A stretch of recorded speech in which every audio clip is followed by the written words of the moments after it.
Did everybody notice that you had to go up a flight of stairs to get down this hallway? Did everybody notice that? Doesn't that seem odd, doesn't it? And you notice that the architecture is a little bit different around here? For some odd reason, you've seen hallways look one way, and now suddenly the hallways look a little bit different. Well, that leads you to this stairwell right here. This is the reason why we have this raised floor. You can see that this stairwell goes into the floor. There was a Wascana Lake actually flooded. I don't know the exact year, but it would have been the 1940s, 1950s-ish, somewhere in there. There was a massive flood, and the water came, breached the banks and came all the way up to the U of R here, and actually flooded this entire area. So all they did, and it compromised the foundations and stuff, which is one reason why this building is condemned. It survived the flood, but when you let it go neglectful for 70 years after a flood.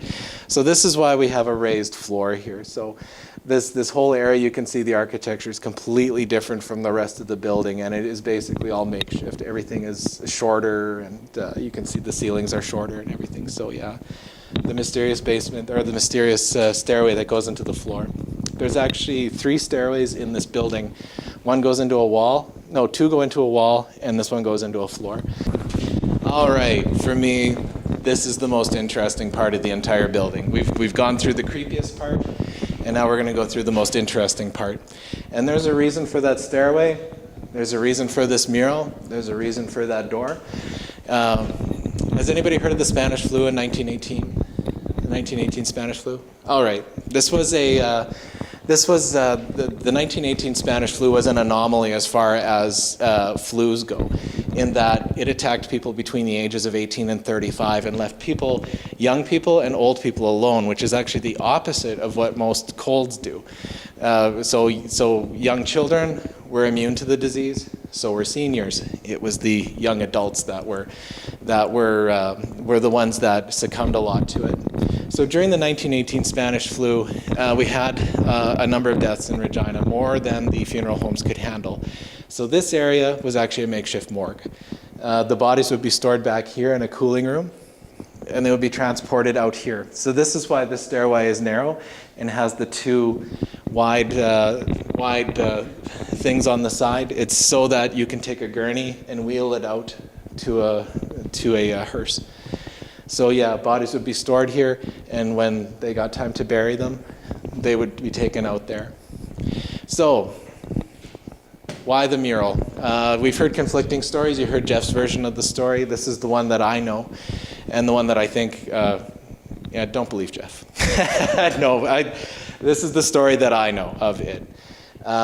During the Spanish flu, in the U of R lost 9 students and 3 professors. And if you were to count the heads, 1, 2, 3, 4, 5, 6, 7, 8, 9, 10, 11, 12. So you have a group of 9 students, 3 profs leading them into darkness.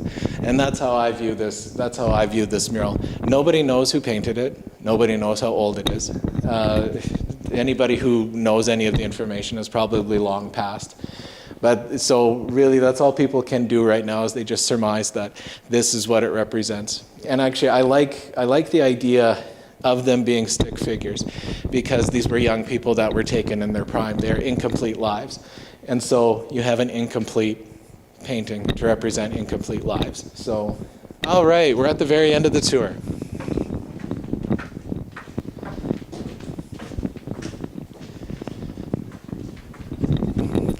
We are at the pottery area.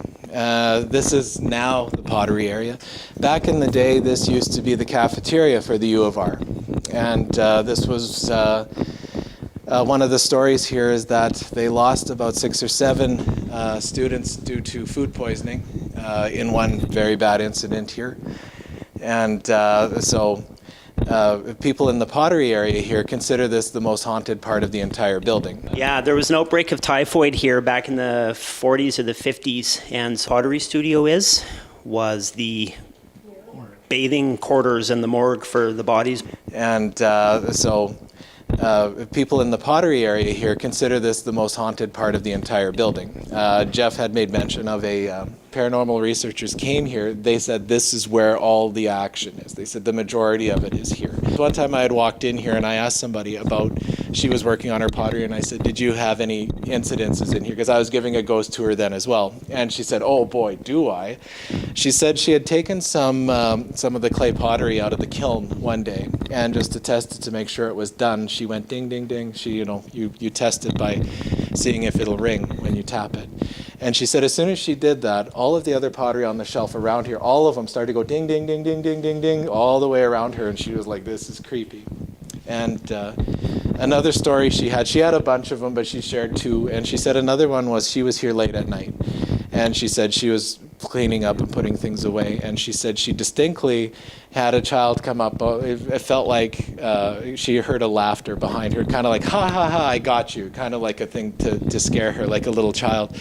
And she said it was clear as day. She said it was clear as day that it was a little child. And she turned around and she said there was nothing there. And she's like, then there's nobody else here. And she said she was totally creeped out by it. But yeah, there's all kinds of stories in this building of people who have been here late at night. So yeah.